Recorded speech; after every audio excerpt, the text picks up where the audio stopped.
So the process of setting hub bands is the same as a wagon tire or a buggy tire. On a wagon tire, we're going to use a traveler to measure the outside circumference of the wood and the inside circumference of the tire. But when we work with hub bands, obviously the traveler is too big, it's not going to fit inside. So what we need to do is to build a smaller traveler, and that's what I've done. I just have taken a metal disc, it doesn't matter what diameter it is.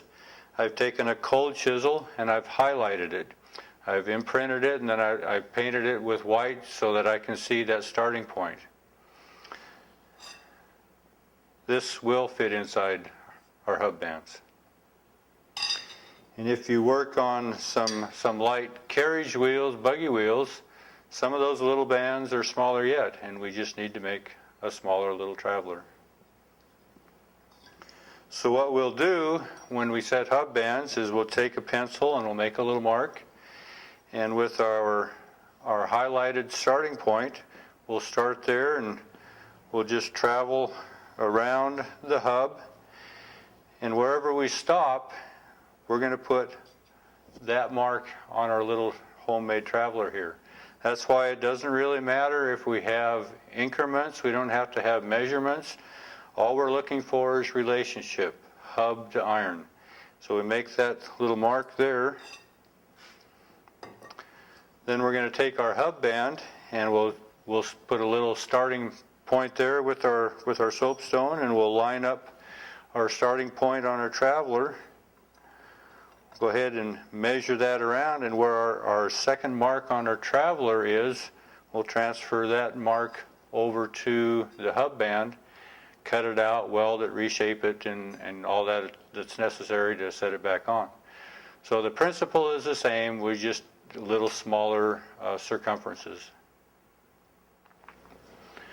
So we're going to start first by marking our hub, a starting point.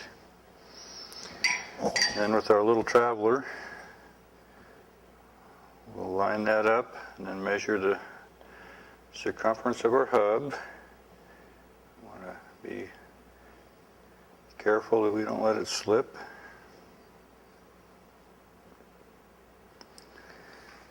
Then where we come back around here, and where we line up with our pencil mark on the hub, that's where I'm going to put our second mark on our little traveler. Then our hub, the band itself, we have a mark there that we're going to start on. We're going to start with our chiseled starting point.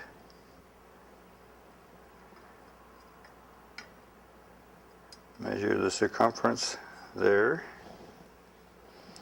And we'll add our second mark. And in this particular case, we only have about an 1/8 inch, which will be about a saw cut. So we'll make that saw cut and then bring it back together and weld it up.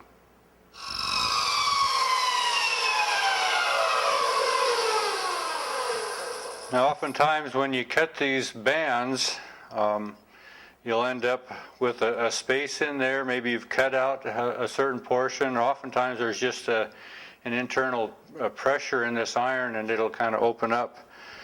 So what I do is I just work on the cutting shelf here of the anvil between the horn and the face, and we can just work on the inside diameter of that and kind of just bring that back together.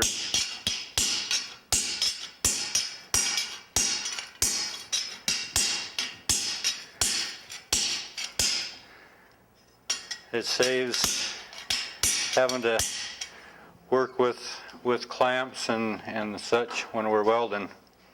So I'll go ahead and you can see that came back together. I'll go ahead and weld this back together and go from here.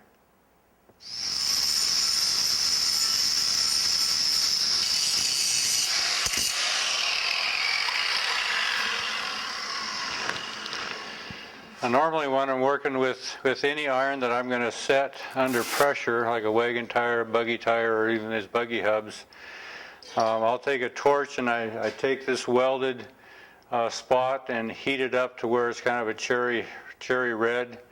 It helps stress relieve that joint, and it minimizes the problem of possibly breaking when we set that under, because they are under a bit of pressure. So we'll heat that up and kind of anneal it out.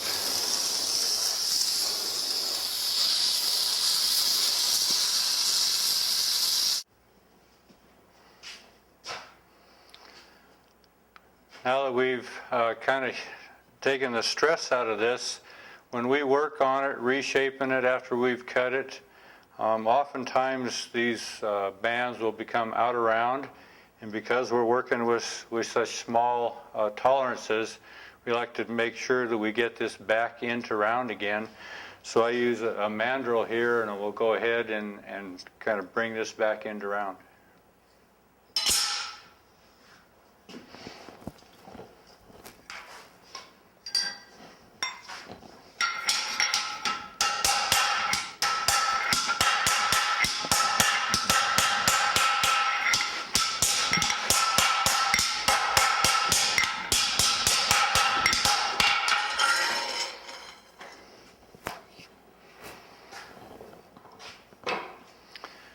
Now that we're back into round, I'll put it back in the vise. We'll take the torch and warm it back up, and then we'll go ahead and put it on.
Okay, that doesn't bring it down plumb cold. There's still a little heat on that, but that'll just go ahead and cool by itself. So this is how we set hub bands, and we'll go through and just do the other three just like we did this one.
there we have our last hub band set. It'll go ahead and cool on its own here. You can see they go on with a fair amount of resistance, even if we get them kind of equal size from the metal to the wood. But that's a good thing. There's little heat. They'll go ahead and continue to cool down. This is what actually holds the hub all together. When we push in the boxing, sometimes we're working with a 15, 20-ton press, and that's what keeps the hub from blowing apart. So now we'll take it back to the metal lathe. We'll chuck it back up, kind of do some finish sanding, clean up, get some of this charring that happens off of there, and then we'll be ready to push into boxing.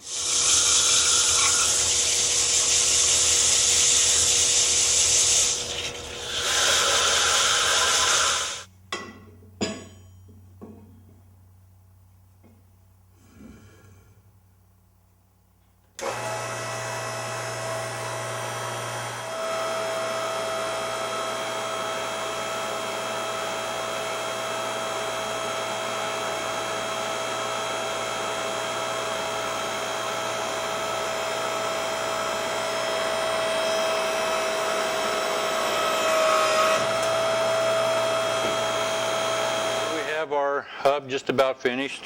Have our boxing board. Small end comes out flush with the wood for our wagon nut to come up against. The only thing we have finished now is to put our little nails into our hub bands. On each outer edge of the spoke band will be a small brad. I use about a 16-penny finish nail, and I cut it off to 1 inch long. It's just a real close copy of the old originals. So we hope this has been helpful and clear, the process of building wagon hubs, and just another aspect when it comes to the art of the wheelwright.